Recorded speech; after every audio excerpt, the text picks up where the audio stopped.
Bienvenido esta noche Juan Pablo Salas, es un gran periodista colombiano, muy reconocido, muy inteligente, de gran prestigio. Bienvenido, gracias por estar aquí, Juan Pablo. Jaime, encantado que me hayas invitado, muchas gracias. Encantado yo, encantados nosotros. ¿Qué crees que va a pasar el domingo? Yo creo que los colombianos vamos a darnos una sorpresa. Y la sorpresa, estaba escuchando tus previsiones, muy razonables todas, muy posibles todas. Mi teoría es que la sorpresa va a ser una muy reñida primera vuelta. Y no solamente entre Petro y Duque, sino una muy reñida primera vuelta a lo largo de todo el tablero. Pienso que hay aparato en todas partes, pienso que hay entusiasmo en todas partes y pienso que hay votantes que nunca habían votado y esta vez van a hacerlo. Pienso que va a haber voto de la juventud, que va a haber voto del apático, que va a haber voto del desesperado, que va a haber voto del ansioso, del fanático, todos vamos a estar ahí presentes. Todo lo cual crees que no están midiendo las encuestas, o sea, ¿tú crees que la distancia entre Duque y Petro no va a ser de 8, 10 o 12 puntos? No creo que dé. Claro que si tú vives en Miami y estás rodeado de los colombianos de Miami, acompañado de los venezolanos y los cubanos, por supuesto, y los peruanos, claro. Por supuesto que Duque arrasaría como va a arrasar aquí, sin duda. Pero en Colombia la percepción es distinta y yo pienso que el fenómeno de estas elecciones es diferente. Interesante tu lectura. ¿Crees que Petro puede quedar, digamos, obtener el primer porcentaje este domingo? Podría ser. ¿No te sorprendería? No me sorprendería. No me sorprendería, entre otras cosas, porque es el único que ha llenado todas las plazas. No que los otros no hayan llenado plazas. Ahí ha llenado plaza todo el mundo. Fajardo ha llenado plaza, Germán Vargas Lleras ha llenado, pero las de Petro son consistentemente gorditas y están bien apretadas. Entonces, lo otro es que en Colombia nunca ha habido una opción de izquierda y tú sabes que a la gente le gusta lo novedoso y a la gente le gusta el cambio. El cambio, en este caso, no lo representa el señor Iván Duque, por más de que yo sé que tú consideras que ese sería el cambio, porque cambiar en Colombia no es ir más a la derecha, cambiar en Colombia es virar en otro sentido. Y por eso las opciones de centro tienen tanta alternativa y tienen tanto potencial, porque también el centro es un cambio. Bueno, pero eso es discutible, porque Duque sí representa un cambio radical respecto del acuerdo de paz. Es decir, es el único de todos los candidatos que no está contento con el acuerdo de paz y yo creo que se muerde la lengua bastante cuando dice lo voy a enmendar, ¿me explico? Entonces, en eso Duque sí es un cambio, si tú quieres, a la derecha, pero es un cambio porque es el único candidato que desaprueba el acuerdo de paz. Petro lo aprueba.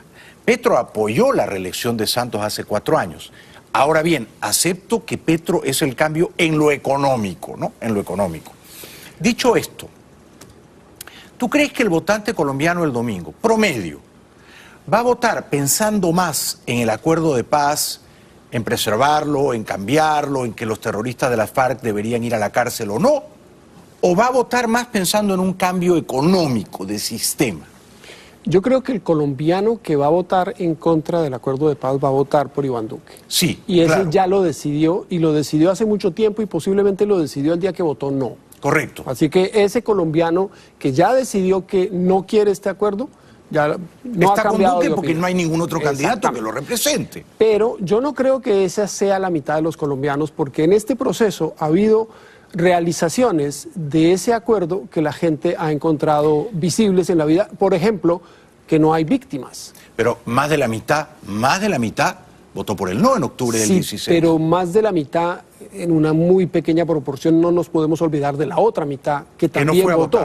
Y de la gente que no fue a votar, pero fueron 2 mitades con una pequeña diferencia. ¿No crees que esto último de Santrich traficando cocaína, pillado por la DEA, Márquez que no quiere posesionarse como senador, conductas públicas que no confirman las promesas que hicieron estos bandoleros terroristas de la FARC, ¿no crees que esto juega a favor de Duque? Es que yo pienso que los colombianos ya decidimos eso el 11 de marzo, cuando solamente 85.000 personas votaron por las FARC. El no rotundo de los colombianos ocurrió el 11 de marzo cuando no votamos por ellos.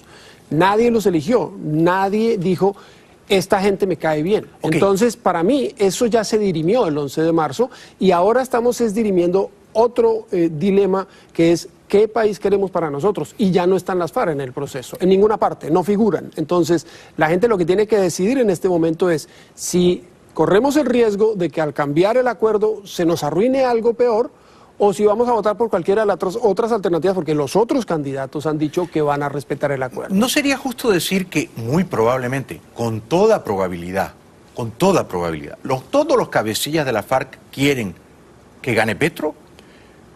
Pues es posible que sí. Es el candidato más cercano a ellos, Es ¿no? posible. A falta de Timochenko. No, pero mira, por más de que sea el candidato ideológicamente más cercano, por ser el más cercano a la izquierda, tú tienes que acordarte que las FARC y el M-19 no fueron amigos, fueron enemigos. De manera que, es más, las FARC y el M-19 no se miraban a la cara porque el M-19 nunca fue realmente una organización absolutamente de izquierda. Era una organización que proponía una socialdemocracia. Ni siquiera hablaron de socialismo. Pero Juan Pablo, claro que era de izquierda radical, no, pues, era de izquierda armada, tomaron el Palacio de Justicia, sé, no, o sea, eran terroristas, claro, pero no eran pensadores. Pero el proyecto político de unos y otros fue diferente. Unos son pero no puedes estalinistas. decirme que el M-19 no era de izquierda. No era de la misma izquierda que las FARC. Bueno, Acuérdate las dos eran izquierdas radicales, armadas, es que la antidemocráticas. Sí, tienes toda la razón, Jaime, pero tienes que acordarte que entre las izquierdas hay sabores, y los sabores son bien determinantes. Entonces no es lo mismo ser un estalinista que ser un trotskista o un maoísta. No. Entre ellos hay unas enemistades ¿Seguro? muy profundas y son enemistades que incluso son más fuertes que la enemistad contra su enemigo de derecha. Entre ellos hay más animosidad que la que hay, por ejemplo, frente al soldado. Esto es verdad. Entonces, a eso me refiero. Pero el M-19 y la FARC y el ELN eran todas organizaciones terroristas antidemocráticas. Pero hay más gente del M-19 en la campaña del Centro Democrático y de Iván Duque que en la campaña de Petro. Entonces, decir que Petro representa al M-19 y decir que Petro representa a las FARC es un poco exagerar la situación, cuando en realidad la mayoría de los líderes visibles del M-19 hoy están con Iván Duque. Yo no he dicho que represente a la FARC, he dicho que los cabecillas de la por FARC eso te dije. seguramente quisieran que perdiera Duque y que ganara Petro. Claro que sí, pero porque Petro les va a cuidar todas las garantías que les ha dado Santos. Pero además yo pienso que no solamente estarían felices si ganara Petro, sino si ganara cualquiera que no fuera Iván Duque. Por eso, incluyendo Santos en eso. Incluyendo a Vargas Lleras. Pero Vargas Lleras, o sea, es obvio que Santos quiere que gane cualquiera menos Duque.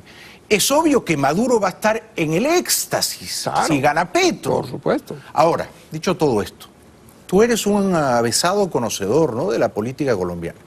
¿Petro es chavista? Petro fue chavista, pero permanecer chavista y hacerse madurista después de mirar al costado y ver lo que está ocurriendo en Venezuela sería un absurdo. ¿Tú crees que ya no es chavista? Es que yo creo que nadie puede serlo honestamente y proponer que ningún país del continente vaya por ese camino, porque la debacle es imposible de evitar conocerla. Es decir, estamos recibiendo un influjo de venezolanos.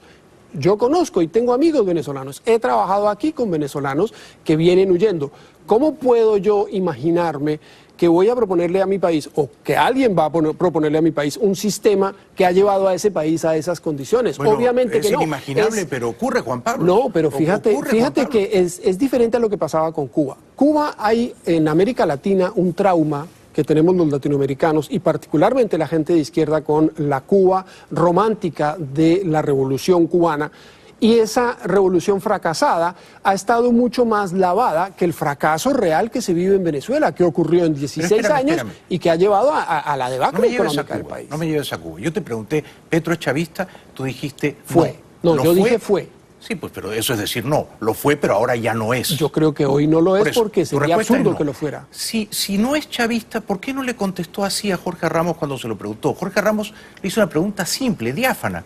¿Usted sigue admirando a Chávez? Yo creo que ese fue un error de Petro. No fue un error. No le contestó porque sigue admirando a Chávez. Y si admira a Chávez es porque solapadamente es chavista. No digo que sea madurista, pero chavista yo creo que sí. Yo sí creo que él fue chavista.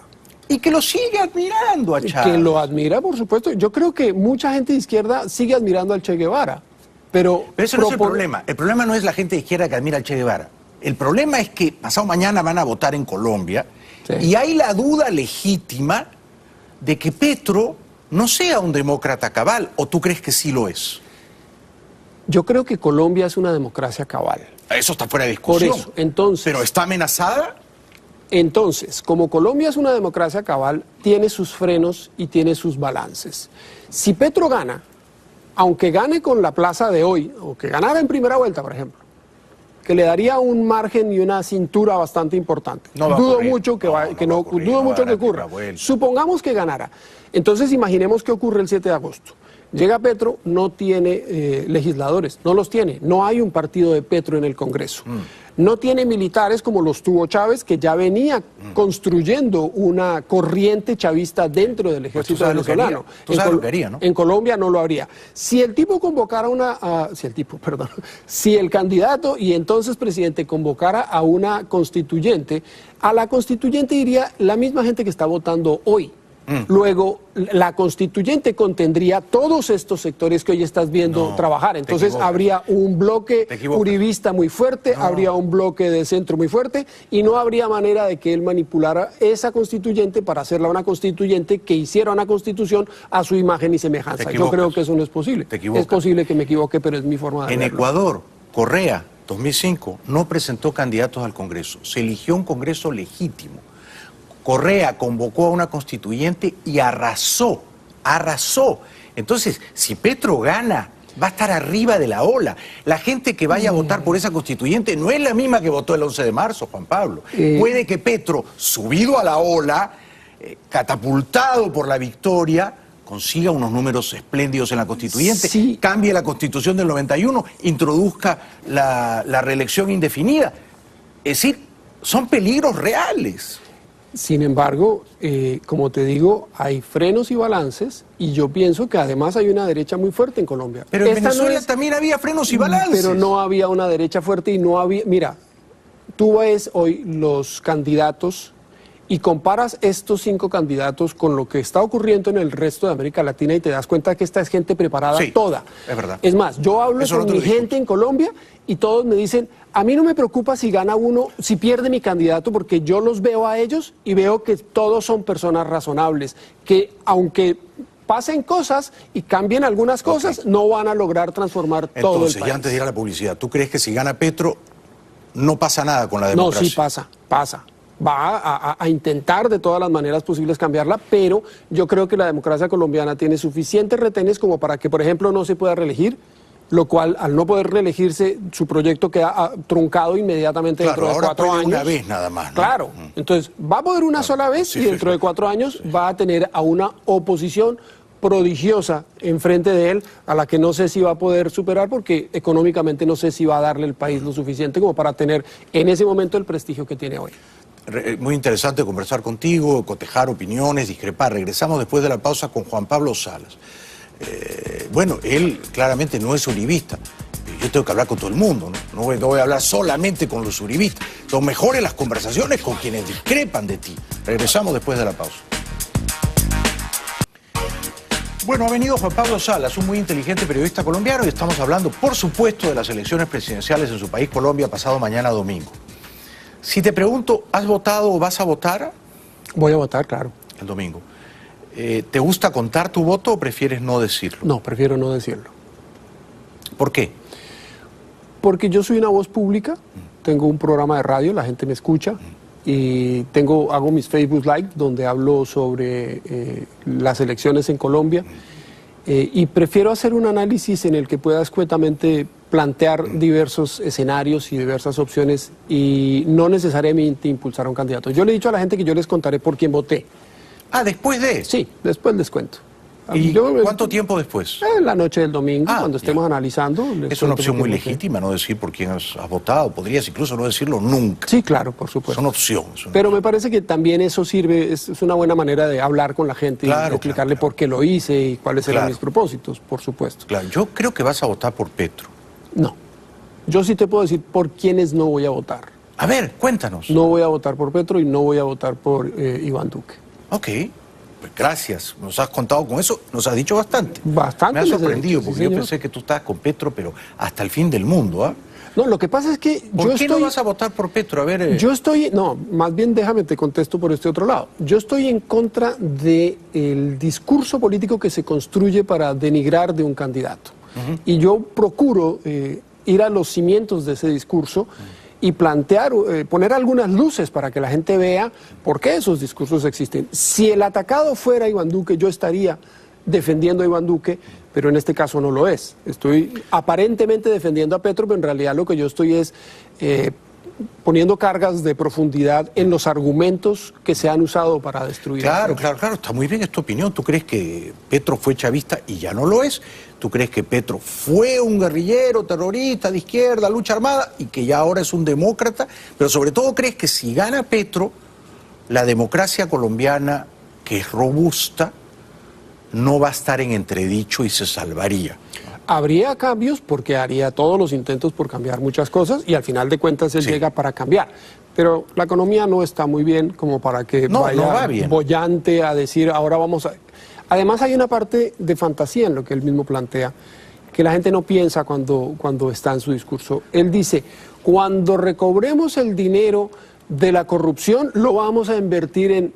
Bueno, pero primero tienes que encontrarlo, ¿no? Primero tienes que parar la corrupción y tú no puedes parar la corrupción desde el Ejecutivo, tú necesitas al Judicial, tú necesitas a la Policía, tú necesitas a la Fiscalía, tú necesitas un trabajo mucho más intenso de transformar una cultura y tú no puedes transformar la cultura cuando te pones la banda presidencial. Entonces decir, los 50.000 millones de dólares que se roba la corrupción los vamos a usar en educación, pero recupéralos. De pronto recuperas un poco el primer mes. Bueno, sería que recuperar los dineros mal habidos de las FARC. No, por supuesto, sería fantástico y que además recuperáramos el dinero del narcotráfico y se pudiera invertir de manera apropiada. ¿Qué no te gusta de Duque? Él como personaje me parece una persona muy bien preparada, un señor muy bien entrenado, pero pienso que lleva demasiado tiempo fuera de Colombia, 14 años en el BID, donde no fue realmente el jefe del BID, fue jefe de departamento, siempre tuvo una persona que le estuvo dando cuáles son sus instrucciones. No tuvo un cargo alto en el BID. Tuvo un cargo alto, pero no el más alto. Él no fue el jefe. Él era jefe de algunas personas, pero alguien más le estaba diciendo a él lo que tenía que hacer. Todos pasamos por ahí. Mientras él estaba en un banco en Washington, el otro Petro estaba en el monte con un fusil. No, ya cuando Duque llega al banco, ya Petro ya había dejado el fusil. Ya había sido constituyente. 17 años mayor, pero ya había dejado el fusil y ya había sido constituyente y todo. Mejor, ¿no? Por eso te digo, tú me preguntas qué no me gusta, yo te estoy diciendo que no me gusta. No me gusta que él no ha sido administrador de nada. Él no ha administrado una finca, él no ha administrado, que yo sepa, no sé si tiene una finca, pero yo miré la hoja de vida del señor Duque, muy respetable hoja de vida.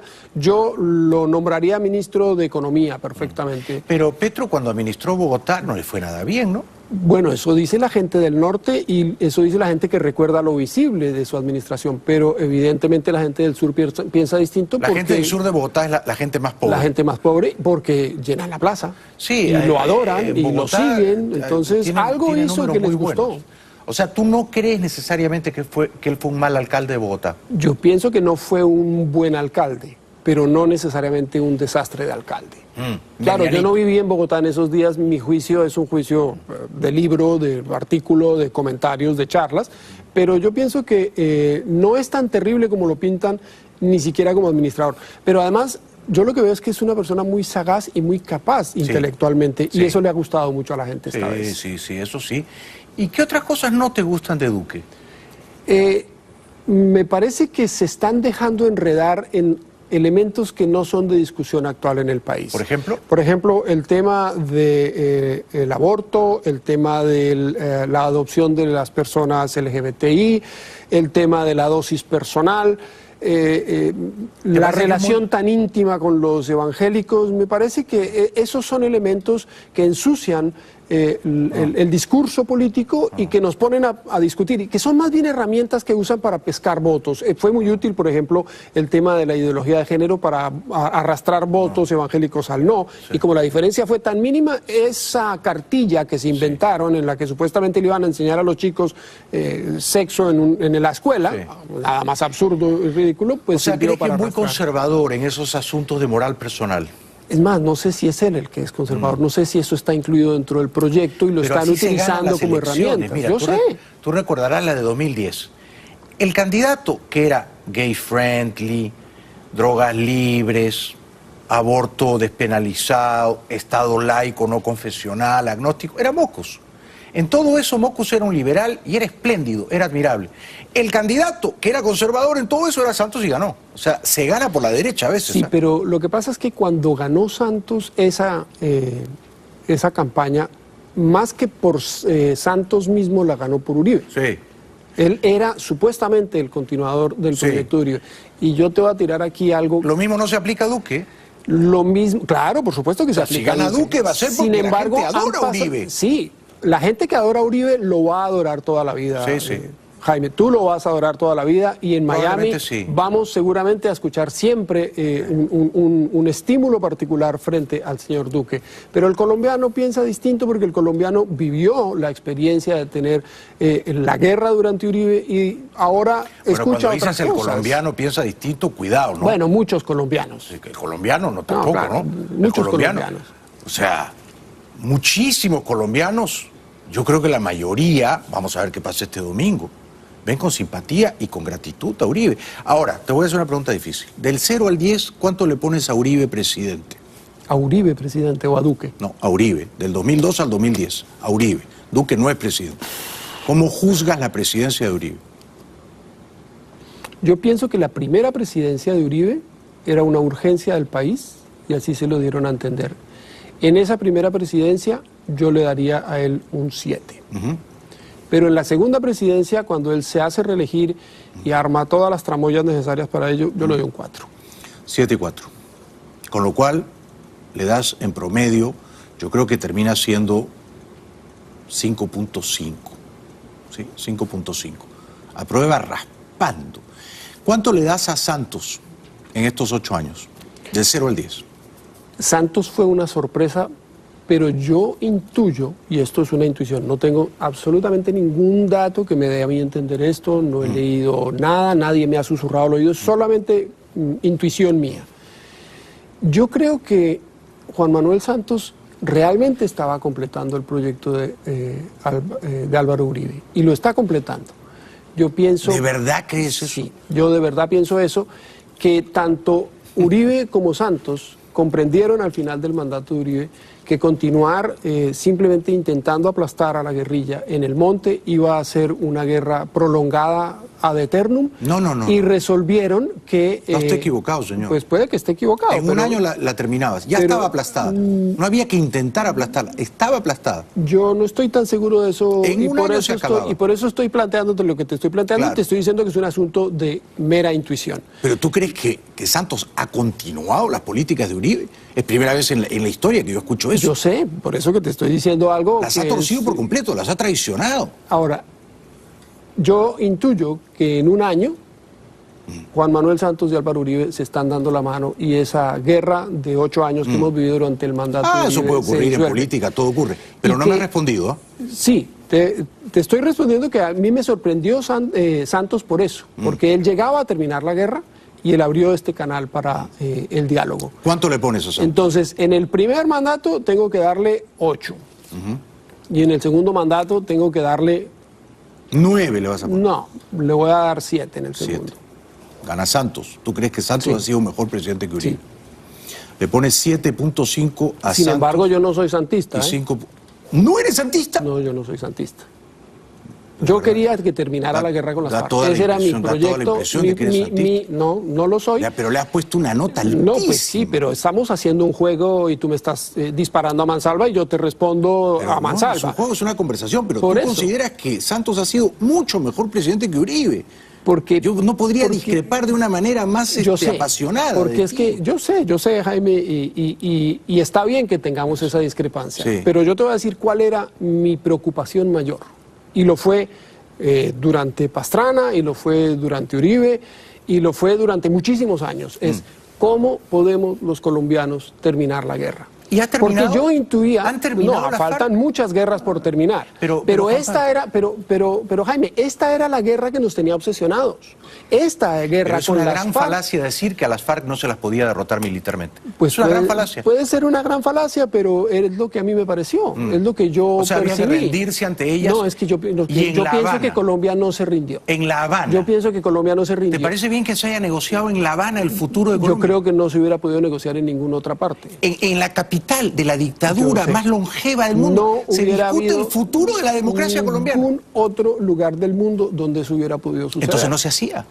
Entonces no se hacía. Si tú fueras presidente de Colombia, tú no lo habrías hecho. No lo hubiera hecho. Porque los presidentes de España no pactaron con la ETA. Yo entiendo. No hay 10 terroristas de ETA en lugar de estar en calabozos en el Congreso. Lo que ha ocurrido en Colombia es una claudicación, es una rendición histórica. Le han abierto las puertas del Congreso a terroristas que deberían estar en la cárcel. Yo pienso que quienes claudicaron históricamente fueron las FARC.